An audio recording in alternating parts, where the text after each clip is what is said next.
Kawechegi kibene nyalo luwa achiel kachiel kokalo e mbui mago mag tudruok manido Kala TV Live e Facebook, X @Kala TV, kaachiel kod YouTube bende Kala TV Kenya.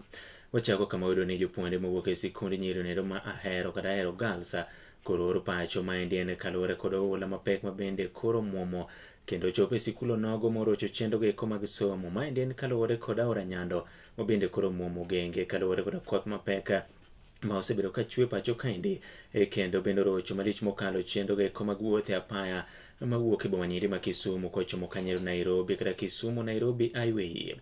Kaluwore kod tend sikul onogo giyango ni jopuonjre eko biro bedo pacho kuom kinde ma ok ong'ere nyaka chop chenro duto mag neno ni weche mag somo nyalo bedo makare sikul onogo e kinde mabende jopiny makono katuwa kod jofwambe olalo nendo ma Ahero gi ywak malich mokalo ka giyango ni wacho ni gintiere piny owacho manywanda kata broad based to gineber kendo gidwaro mar mondo mi koro ne kaka inyalo tieki chenro nendo mar kunyo yawo nendo maduong' mar kor uso ina dam mabende nyalo muonyo pi mosebedo kadaro oganda e gwenge ko mag Kano.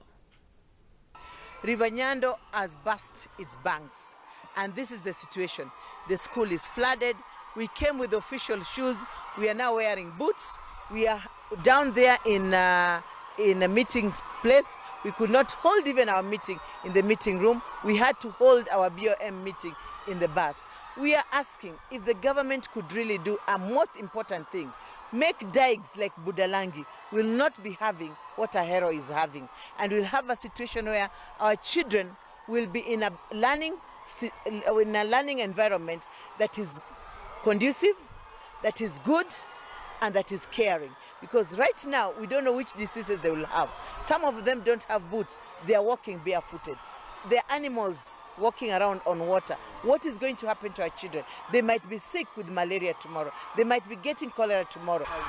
No, we haven't closed. We cannot close the school because we need a government directive to do so. And this just happened today. So decision making has to follow several policies before we can be allowed to close the school. What I'm saying that our academic program has been slightly affected. We were in the process of doing examination, which was supposed to go for 3 good weeks, 3 good days. But as you can see, we cannot continue normally. I'm saying normally. So our classes have been affected. That is true, but have been affected. The place is flooded. As for me, I echo what Madam has said, Dr. has said. This requires a multi-sectoral and multitask team.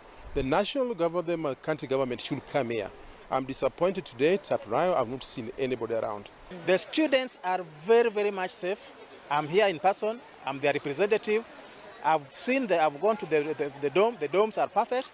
The classes, very few are affected, but the toilets are still okay, they're in use. But we are going to monitor the situation before we leave the school. We shall have made a proper announcement to the parents. Our leaders has really failed us, both at the county level and the national level. The main problem of this now, you can see here, is the Korusoin Dam that has been a talk over the years, but there's nothing being done. The construction of dikes is really affecting the people of Nyando. So I'll just urge, we are claiming that we're in the broad-based government, but it has no value to us, especially the people from Nyando. We are just stamping that we're in broad-based government, but issues to do with floods you are not talking about. So I'll urge the government, our president, Honorable William Samoei Ruto, kindly intervene this. Let the Korusoin Dam be solved. Rais atujali sisi kama mimi ni mtu mwenye naishi peke yangu na watoto. Nyumba yangu ilijaa tangu juzi. Sasa leo pia tulienda tukapanguza jana ikarudi chini. Leo sasa sijui naenda wapi, vitu zote zimeharibika.